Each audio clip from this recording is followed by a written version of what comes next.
Hey, Peeps Galucia here, and today I am bringing you another episode of my FTB Infinity Evolved / IndustrialCraft tutorial. I have a lot I want to cover today, so we're going to get right into it. So, today we're focusing on power. As we said before in the last episode, everything that we're doing up until this point is geared towards trying to get us an operational miner, because that's where things really start to heat up. And a big part of that is power. Right now, we only have a regular generator, and that is not sufficient to get us the power that we need. So, I'm going to go through this as quickly as possible while still being tutorial-y-ish, and so that you can understand what I'm talking about. So, in crafting station number 1, we have the recipe for a toolbox. I previously did not talk about this in the storage episode, but this is a way that IndustrialCraft has an additional storage thing. You see, if I right-click, it gives us an additional thing to store, and it's a toolbox, so it's meant to store your tools. But as you can see, it's not a lot of slots, and obviously the golden bag of holding is a lot better. The reason that we're making a toolbox is for this crafting station to make a metal former. Note that it takes 10 EU per tick. A lot more power than any of the machines that we've created thus far. But we're going to slap that down anyway, so there it is. So now we have a metal former. And now the metal former is going to do all the things that the hammer and the cutters did for us before. So it's going to make our plates, it's going to make our cable, it's going to make the item casings like you just saw the bronze ones. It's going to make all that type of stuff. And I wanted to get that out of the way because that is going to be needed for a lot of the recipes we're about to unveil. Now, let's go down here. Okay, bat box is full. Let's take the coal out of that. I want to pick up this generator. And so I'm going to start macerating coal, because I'm going to need some coal dust in a minute anyway.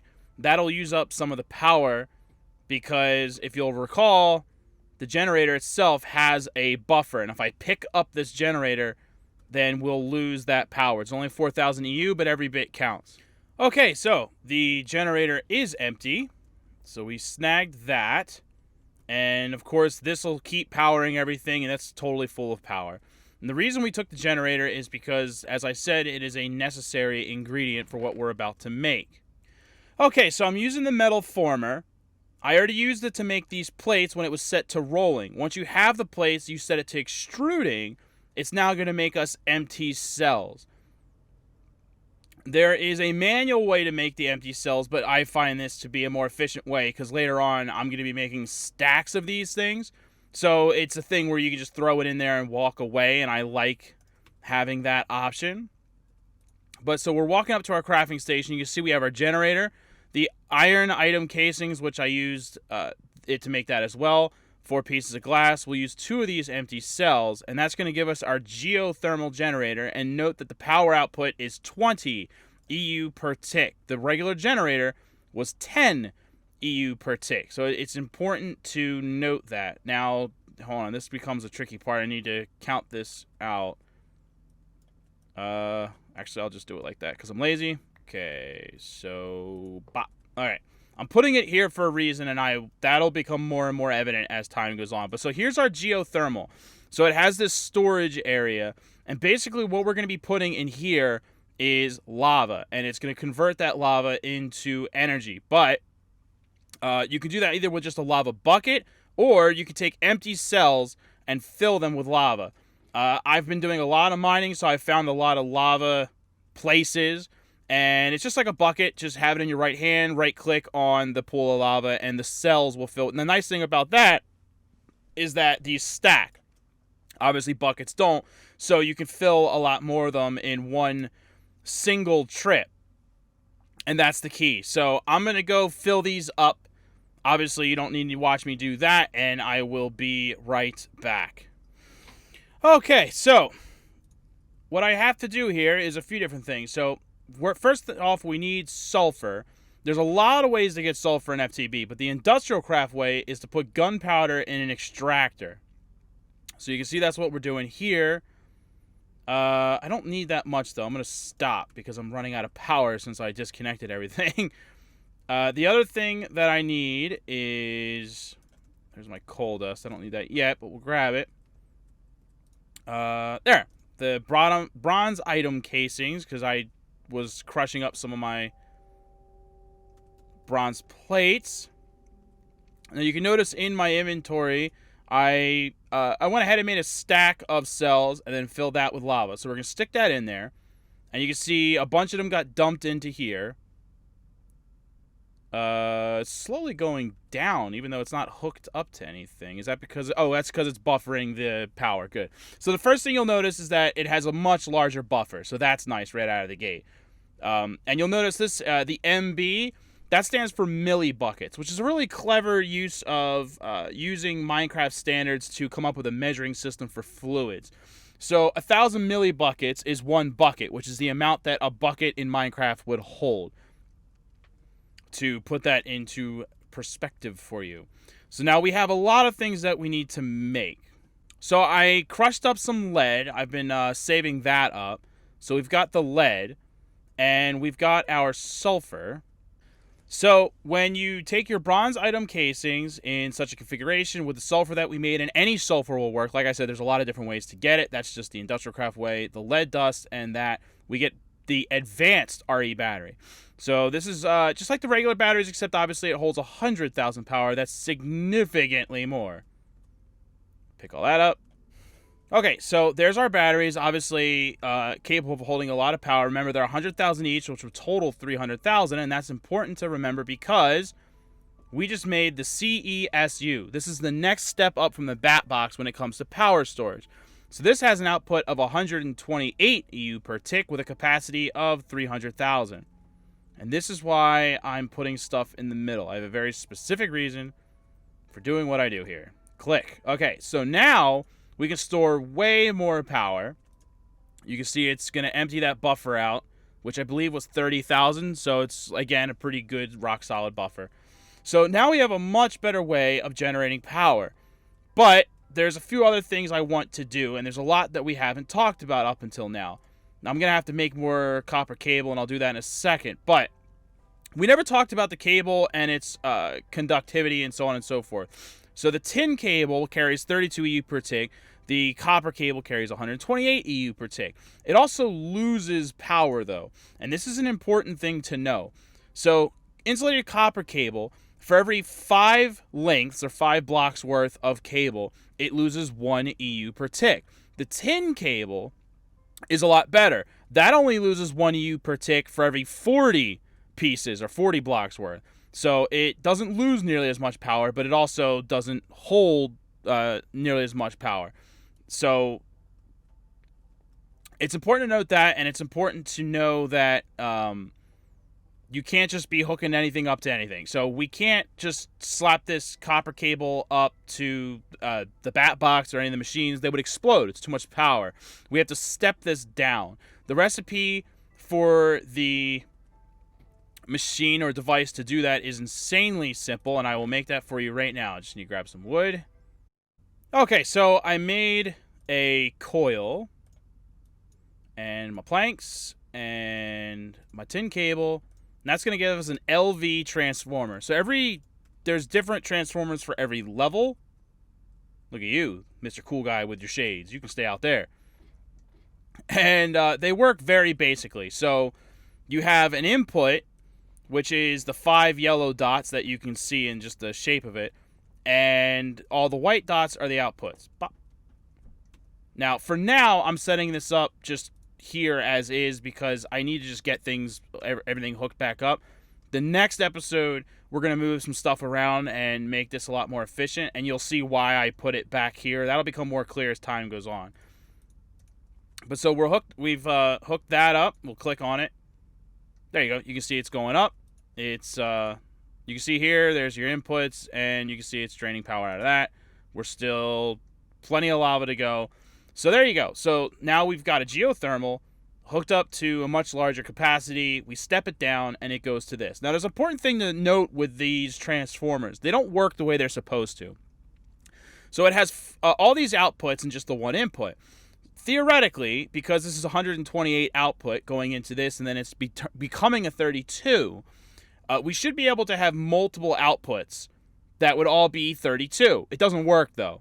If, let's say, we had 3 different outputs coming out and hooked up to various things, instead of each one being 32, each one of them would be 10.66666667, and that's not how it's supposed to work. So we end up having to split this in a different way, but we're not going to do that this episode. Like I said, we're just hooking directly up to things for now to simplify matters. But so that was one way to step up our power situation. But there is another way, and it requires me to tear all that crap down. Unfortunately, I like having the column in the middle, but its time has come. Now let's see if I can get this right off of my head. I always mix up these recipes. So, we needed another generator, 2 electronic circuits, 3 pieces of coal dust, and... oh, shoot. I don't have the glass in my inventory anymore. Okay, so 2 circuits, a generator, 3 pieces of glass, 3 pieces of coal dust. Hey, look at that. I got the recipe right. I always invert these. So that makes us a solar panel. And it's important to note that the maximum output of this is 1 EU per tick, which is one of the reasons why I pointed out the drop-off of power for the length of a cable. Okay, again, for now, I'm just setting this up in a way to set it up, and it's going to get fancier and larger with time. But I just wanted to make one so that you knew the deal. So, there's our solar panel, and it stores almost no power. You can see it's got 2 out of 2 EU stored. But we can hook that up. So now it's sending the power down this line, which goes through the middle here.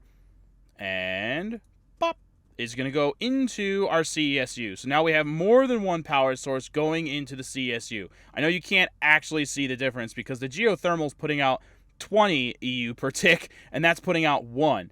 But it's important to know how long your cable is, because if it's too long and you only had the one solar panel hooked up to it, or even if you had a number of them, let's say the cable was 50 long and you had 6 solar panels hooked up to it, you would only actually be getting the power from 5 of them, because by the time the power got down the cable, you would lose 1 EU per tick, making one of the solar panels completely worthless. So if we were going to set up a really basic thing, we could have 4 solar panels here, like one there, one there, one there, and they'd all be hooked up to this cable. But, of course, if you want to go the solar power route, you can have a giant array of solar panels hooked up and be very clever about how you do the wiring and stuff, and using bat boxes to boost the signal so you don't lose it over the length of the cable. Again, we're just doing this to show you how to do it. I don't actually think I'm going to be doing solar panels in a big way. I think I'm going to focus on geothermal for the beginning, because there is a lot of lava underground, and that's the better power source. The other thing that's important to note is that obviously it's a solar panel. At night, you get no power. So you better be sleeping a whole lot to make sure that it's constantly daytime. Otherwise, this is doing absolutely nothing. You see a little sun icon, that means that it's powered and good to go. Another thing that's important to remember is your environment. So if you were in a biome that snows, this is a horrible idea, because snow can actually collect on top of the solar panel, blocking it and making it worthless. If it's in a biome that constantly rains, or can rain at all, it may not be worth considering. It was raining right before I started recording, and I went to sleep to make it stop raining. But if you were like in a desert or a biome where it never rains, well, then solar panel would be a little bit more of an option and be a little bit nicer to use. So it depends on your particular setup and how you would like to go about it. But so there you go. There is our 2 new energy sources that I really wanted to get into. So on the next episode, I would like to clean this up a lot. So eventually, what is sitting right here will be even higher. This will be the next step up in power. And then the CESU will go here. And then from there, we're going to divide off our power, and it's going to get more and more complicated. But the next episode, we're going to rearrange all of our machines onto 2 separate tracks. We're going to get it squared away. So we're going to square that away on the next episode. I'm going to show you the right way to split your power, because as I said, these transformers don't work correctly, and you can't split the power just by sending more cables off of this. So there's other ways to go about it. that is going to set us up to run the cabling outside, which is going to be used for the miner. And we are going to make all of the components of the miner in the next episode. I should have all the materials needed by the time I record the next episode and get some more mining accomplished, that we will be able to do that. So next episode, we will clean this all up. I'll show you how to properly separate your power, and then we will make all the components for the miner. We will make the miner, but then we're going to have a larger discussion in the following episode after that on how to properly set up and run your miner so that it's doing the best possible work for you. So, once again, I hope that today's episode was helpful and informal. Don't think you can just get away with nothing here, Gumby. What? Slap. I got a chainsaw and a new hat. So I hope today's episode was helpful and informal, and look forward to the next episode. It may not sound exciting, but it's really important to separate these cables properly. But what will be exciting is getting that miner built, because as I said, everything leads to that. We want to get that built, and I'm really looking forward to doing that. So thanks for watching, everybody. I appreciate the view and support as always, and I will see everybody on the next episode. Laters. Bop. Got to keep those mobs out of my house, you know what I'm saying?